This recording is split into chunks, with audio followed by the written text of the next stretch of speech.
La ergonomía laboral es una disciplina que permite identificar cuáles son las condiciones de trabajo oportunas en el que el trabajador debe desarrollar sus actividades laborales y a su vez cuáles son las posturas correctas que éste debe adoptar dentro del contexto organizacional. De manera inicial es importante dar a conocer qué es la ergonomía en el lugar de trabajo. Básicamente, esta ciencia nos permite evitar las situaciones inadecuadas dentro del puesto de trabajo para poder adaptarlas a las capacidades de los colaboradores. Estas situaciones pueden ser el confort del puesto de trabajo, puede ser las situaciones o posturas que nosotros como trabajadores vamos a ir adquiriendo dentro del ejercicio de nuestras actividades laborales. Esta ciencia nos permite corregir de una forma oportuna los ítems mencionados de forma anterior y de esta manera o forma mejorar la operatividad, productividad de los trabajadores y a su vez generarles seguridad y bienestar dentro del sector organizacional.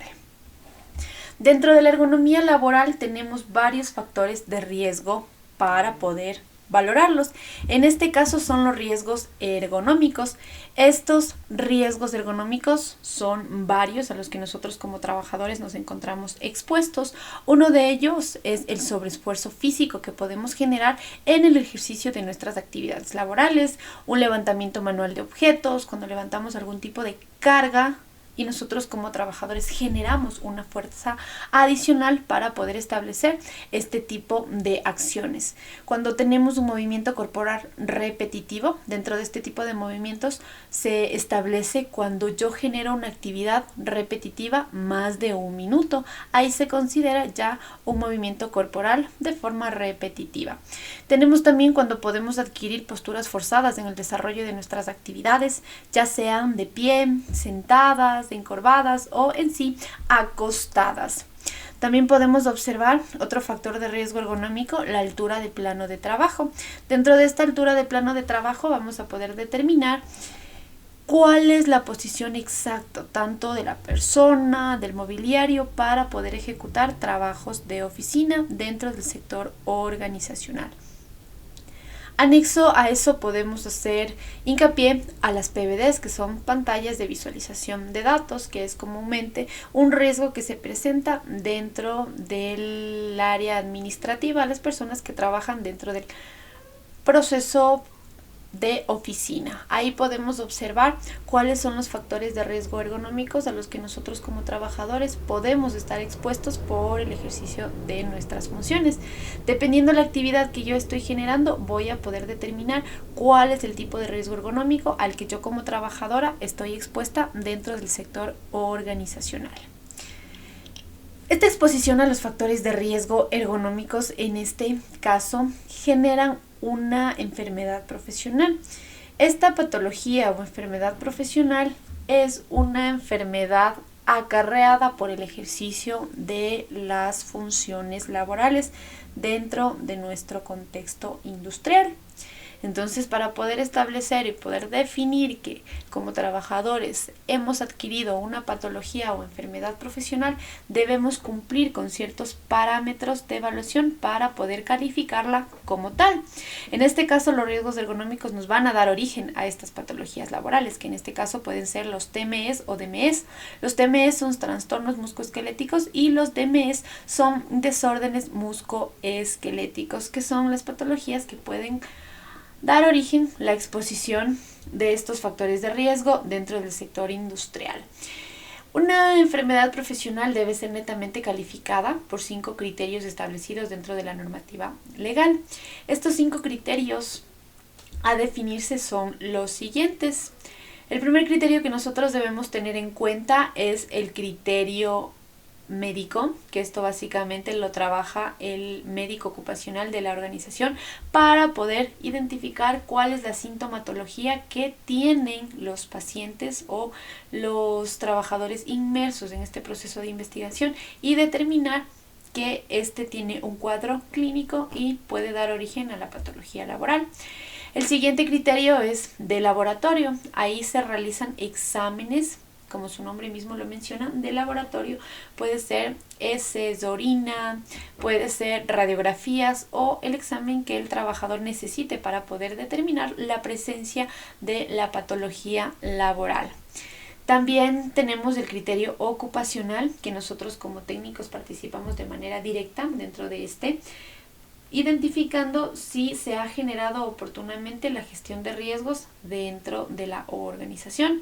Mediante este criterio ocupacional vamos a poder identificar cuál es el nivel de riesgo al que el trabajador ha estado sometido dentro del sector organizacional y cómo se han venido aplicando las medidas tanto preventivas como correctivas para poder mitigar la exposición a los mismos.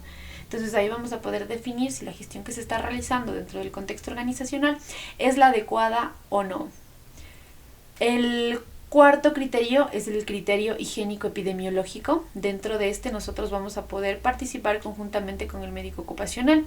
El médico ocupacional hará referencia a los cuadros epidemiológicos que puede existir dentro de la organización.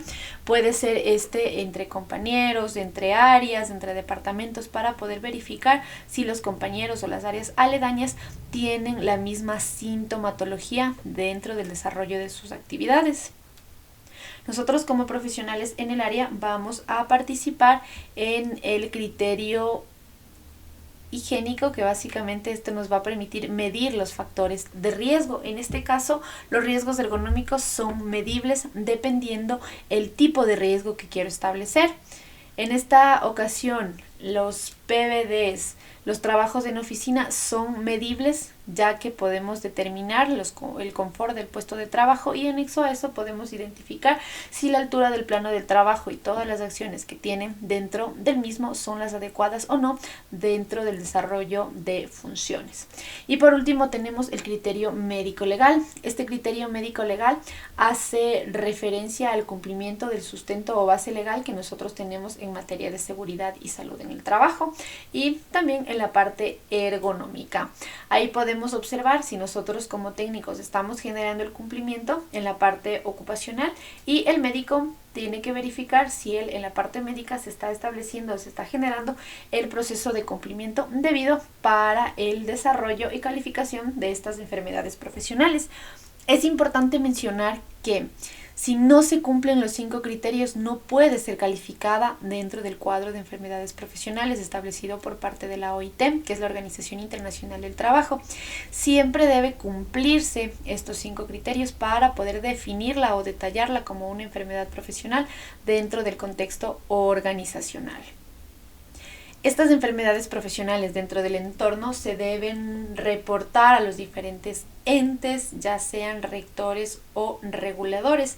En este caso, tanto enfermedades como profesionales como accidentes de trabajo se reportan al IES, al Instituto Ecuatoriano de Seguridad Social, quien es el ente encargado de regular la gestión en materia de seguridad y salud en el trabajo conjuntamente con el MDT o Ministerio de Trabajo. Nosotros debemos reportar en el lapsus de 10 días la aparición de una patología laboral a este ente para poder proceder con la investigación conjunta. Los profesionales en el área, después del reporte que el técnico realiza dentro del sector a este ente, proceden a evaluar el caso y definir si el trabajador ha adquirido ya una incapacidad o una enfermedad profesional y qué tipo de subsidio se debe generar tanto por la organización como por los diferentes entes de control. Así que es muy importante reconocer que estas enfermedades después de la calificación deben ser netamente reportadas para poder determinar cuál es el siguiente paso a seguir frente a la determinación de estas patologías. Para poder mitigar oportunamente estos riesgos ergonómicos, que es nuestro caso de estudio, tenemos que establecer una gestión oportuna de los riesgos. Ahí podemos observar varios aspectos o etapas a seguir para poder realizarlos de una forma oportuna. Esta gestión de riesgos se la establece de manera inicial, identificando cuáles son los factores de riesgo laboral presentes en el lugar de trabajo. Ahí voy a poder identificar qué tipo de riesgos ergonómicos existe de acuerdo a la actividad que yo como trabajador estoy generando dentro del contexto organizacional. Para poder identificar estos factores de riesgo tengo varios insumos o herramientas que puedo utilizar para poder definirlos. Uno de ellos es el APT, que es el análisis de puesto de trabajo, donde voy a poder definir cuáles son las actividades y por ende cuáles son los factores de riesgo que existen o están presentes dentro de dichas acciones o dicho puesto de trabajo. También podemos utilizar una muy fácil y común, las listas de chequeo o checklist, que básicamente nos van a poder identificar si tengo o no tengo riesgos frente a las actividades que yo realizo. Y por último, la más usada son las matrices de identificación de riesgos. Tenemos un sinnúmero de matrices o herramientas que nos van a permitir identificar los factores de riesgo laboral. En este caso podemos hacer uso de la matriz por puesto de trabajo, matriz por persona, la GTC 45, la IPER, la INSHT, la NTP 330, la GERITRA, que es la nueva matriz que ha emitido el Ministerio de Trabajo. Ninguna matriz es de uso constante o de uso estándar, es decir, nosotros podemos utilizar como técnicos en el área cualquier matriz que nosotros o nuestra percepción considere pertinente para poder identificar oportunamente los riesgos. Ni el Ministerio de Trabajo, ni el IES, ni ningún ente rector o regulador nos establece o nos da el lineamiento directriz de hacer uso de una matriz específica, sino nosotros como técnicos establecemos cuál es la más oportuna para poder generar el proceso de identificación. Después de identificar estos factores de riesgo, procedemos a medirlos. Dentro de este proceso de medición vamos a poder medir en la parte ergonómica los análisis ergonómicos de los puestos de trabajo, que en este caso serían los trabajos que se realizan en el área administrativa o trabajos de oficina. Ahí vamos a poder medir todos los insumos o todos los aspectos que se deberían tomar en cuenta para poder tener una condición ergonómicamente estable dentro del sector organizacional. También tenemos aspectos, o el siguiente punto es controlar los riesgos. Dentro de este proceso nosotros vamos a poder establecer dos medidas. Las medidas tanto correctivas como preventivas. Vamos a corregir cuando ya está el riesgo presente y se está generando ya malestares y una exposición fuerte al trabajador, y vamos a prevenir para poder evitar eventos futuros dentro del sector organizacional. Posterior a ello, después de establecer ya estas medidas, tanto correctivas como preventivas, de acuerdo al caso o nivel de riesgo que nosotros hemos obtenido, después de este proceso vamos a realizar el seguimiento y la mejora continua. Ahí vamos a poder observar si las medidas que nosotros hemos establecido se están cumpliendo o no. Y vamos a realizar el ciclo de mejora continua para poder mejorar toda la gestión que nosotros estamos estableciendo mediante la aplicación de este proceso cíclico, que es el ciclo de MIN o ciclo de mejora continua. Entonces no olvidemos que la gestión de riesgo se lo hace de forma descendente, siguiendo cada uno de los protocolos o pasos que existen o están presentes dentro de esta jerarquía. Identificar de manera inicial los riesgos, medirlos, evaluar los riesgos, que es comparación con estándares ya preestablecidos en las diferentes normativas, controlar mediante medidas preventivas y correctivas, y posterior a ello seguir y controlar todo el proceso que se está realizando. Cada una de estas etapas deben ir cumpliéndose a cabalidad y de forma estructurada para poder administrar oportunamente los factores de riesgo. La ergonomía laboral se aplica en diferentes aspectos dentro del contexto organizacional. El primer punto que nosotros podemos hacer hincapié dentro de esta aplicación de la ergonomía laboral es en el diseño de las instalaciones. Esto puede incluir a los locales, la infraestructura del lugar o de la organización, las salidas de emergencia, cómo estas están distribuidas y cómo puede generar un confort al trabajador, la climatización, que es algo del confort ambiental que los trabajadores deberían tener, la iluminación y el nivel acústico que se debería establecer o generan las actividades en sí en su desarrollo. Las condiciones ambientales, que básicamente deben cumplir con todos los requerimientos mínimos en el ámbito de la higiene y seguridad laboral. Dentro de estas condiciones ambientales hace referencia al ruido, la iluminación, la ventilación, la temperatura, que son condiciones que se debe cumplir a cabalidad para poder mejorar las condiciones del trabajador en su puesto de trabajo. Y por último tenemos el equipamiento adecuado para el desarrollo de funciones. Este hace referencia de manera específica al mobiliario, que básicamente nos permite tener una calidad ergonómica de una forma correcta al momento de generar nuestras actividades.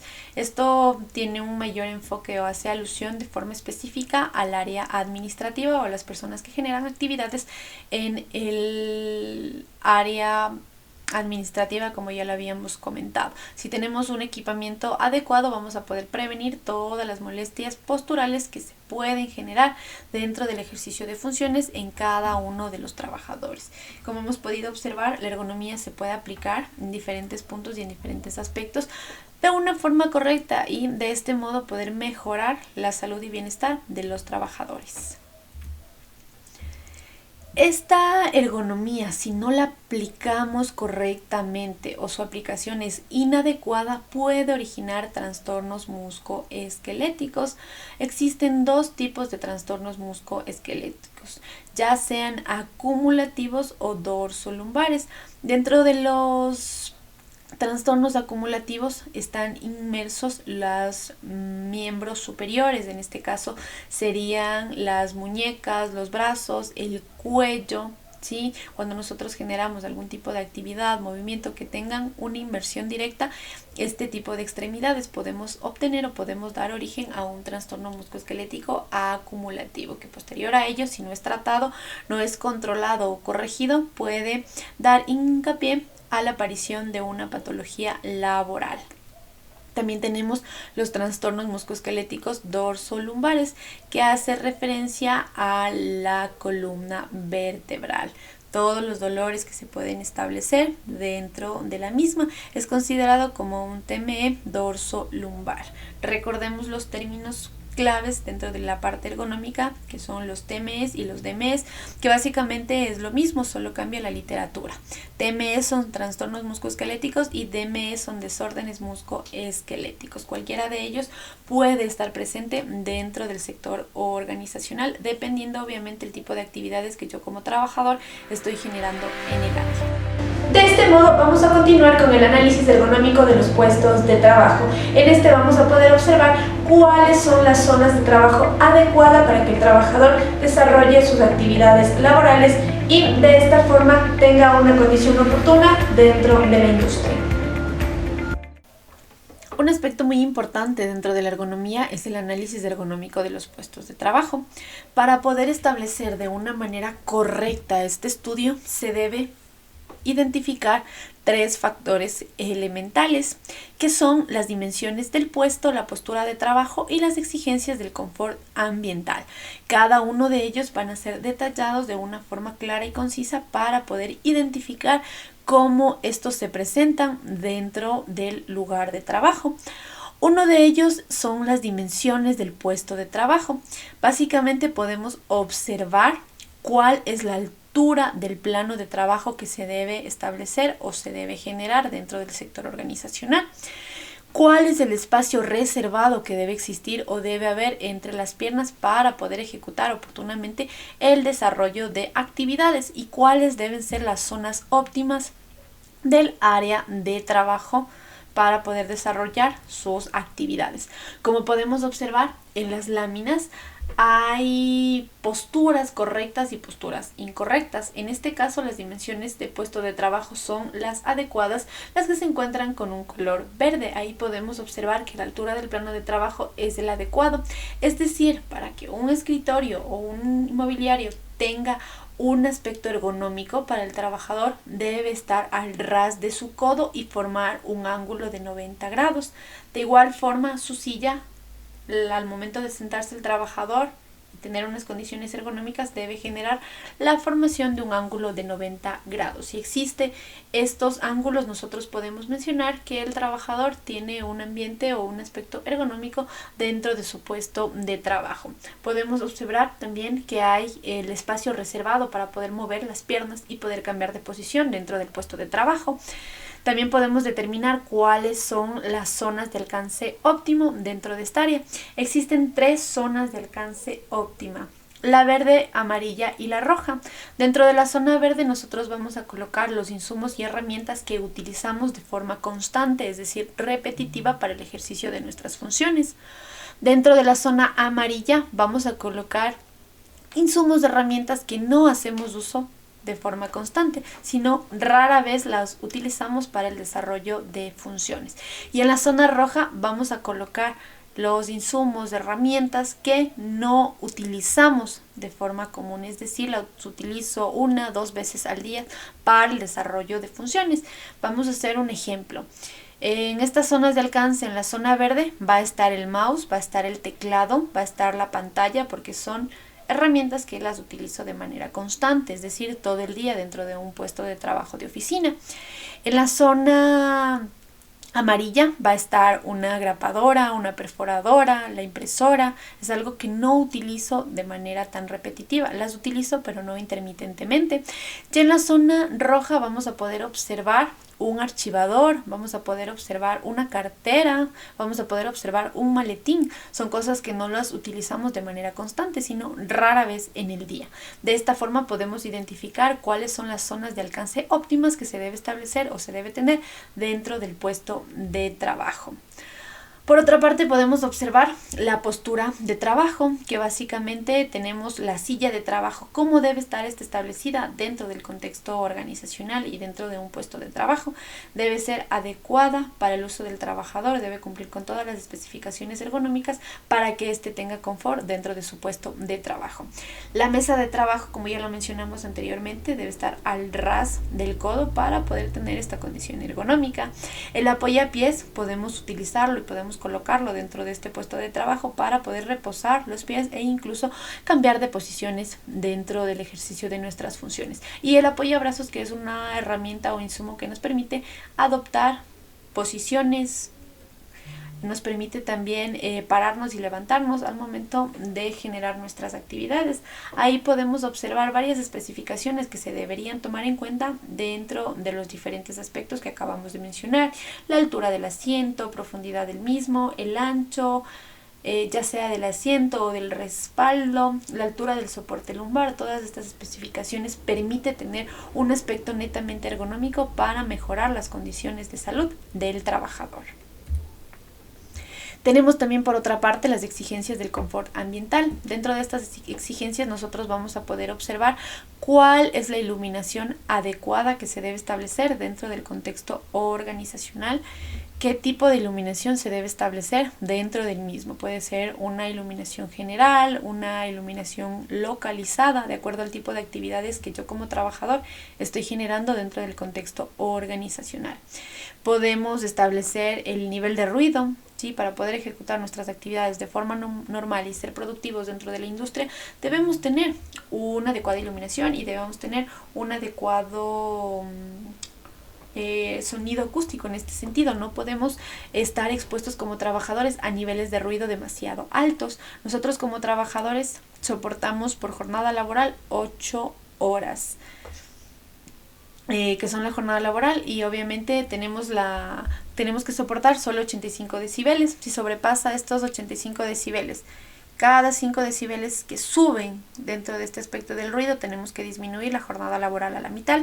Es decir, si yo como jornada laboral establezco o soporto 85 decibeles, cuando ya tengo 5 decibeles más, 90 decibeles, tendría que partir las 8 horas de jornada laboral, y en este caso serían 4 horas de jornada laboral.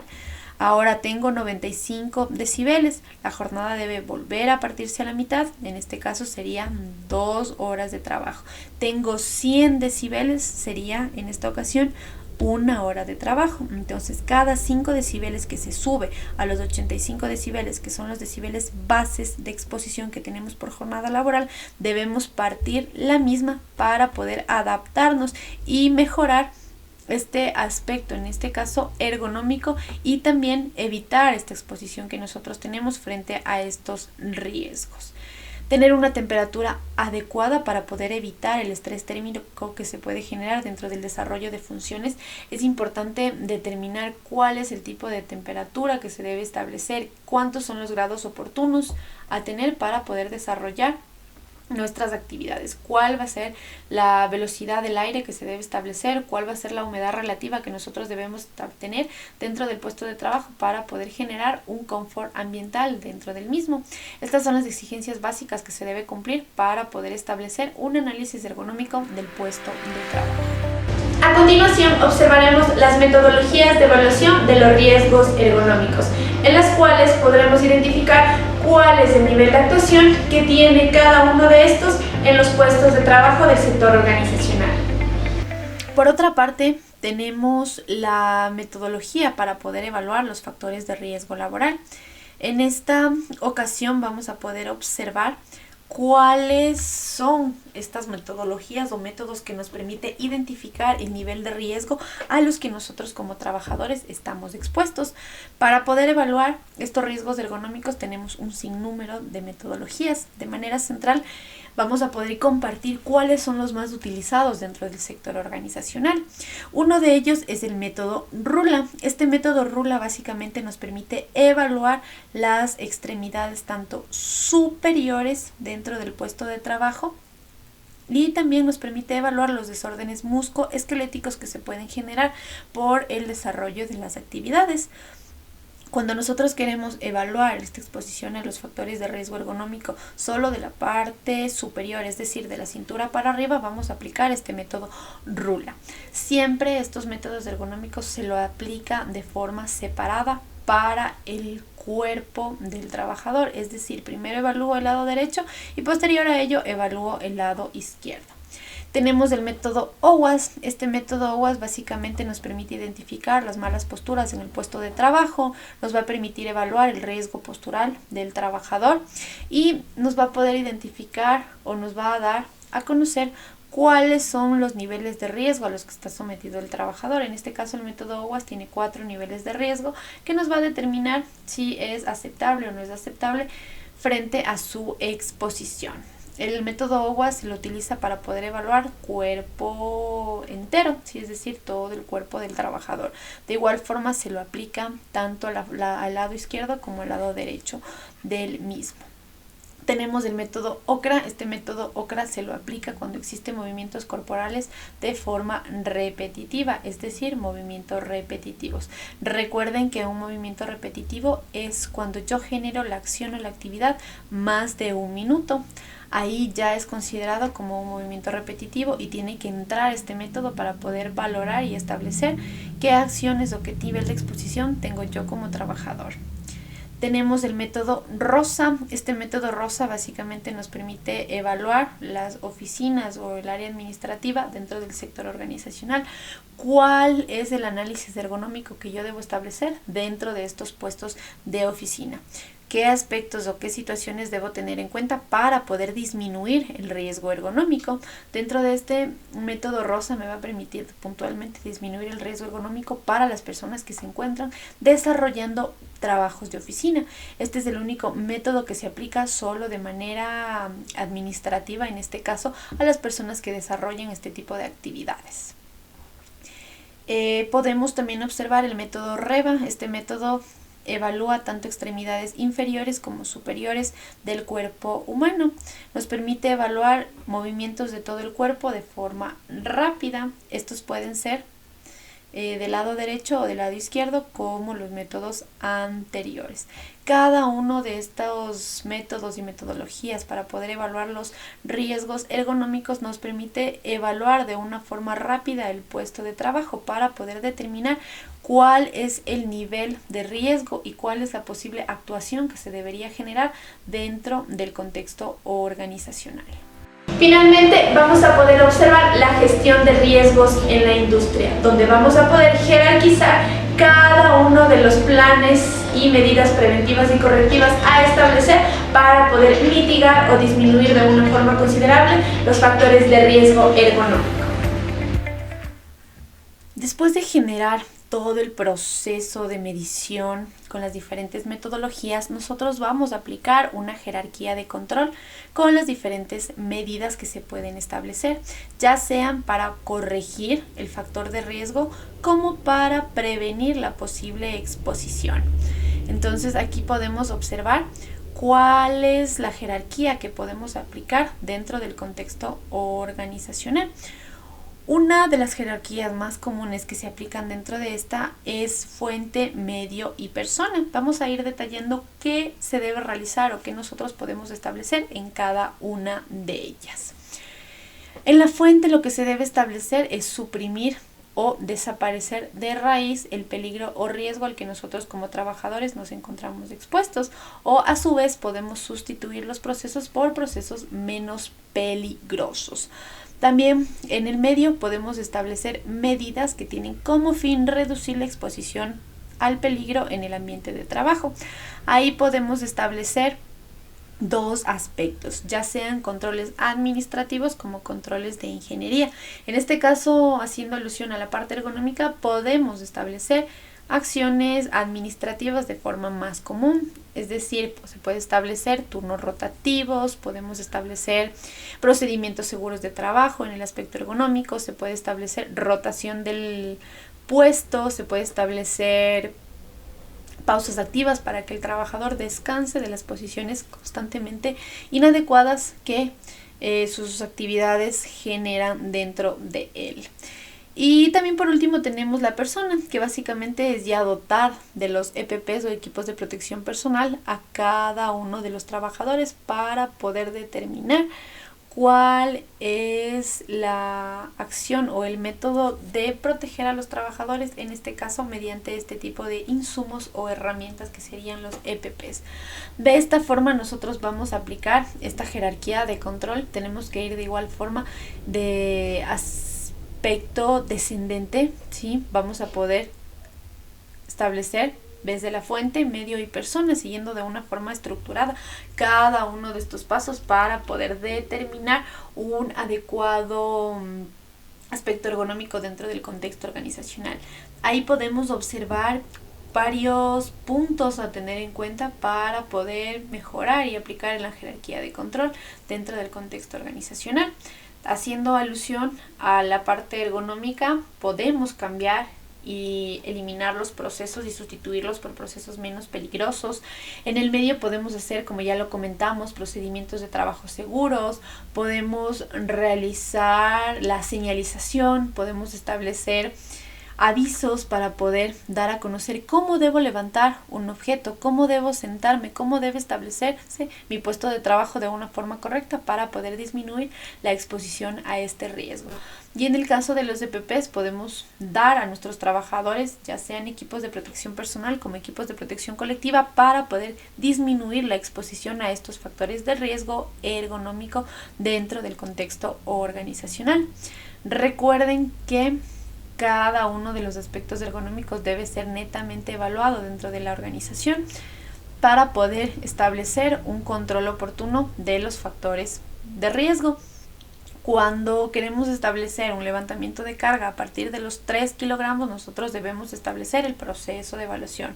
Cuando yo quiero saber si es un movimiento repetitivo, a partir de 1 minuto. Cuando yo tengo una postura estática, de igual forma, a partir de 1 minuto nosotros podemos establecer que ya es una postura estática. Mediante estos tips podemos dar a conocer cuáles son los riesgos y desde qué factores o qué ítems nosotros debemos tomar en cuenta para poder generar el proceso de exposición y el proceso de evaluación dentro del sector organizacional, y de este modo evitar la aparición de las diferentes patologías que nos dan origen a estos factores de riesgo ergonómicos, que de manera puntual les recuerdo son los TMS o los DMS, que son los principales factores o aspectos que se generan por la exposición a estos factores de riesgo ergonómico.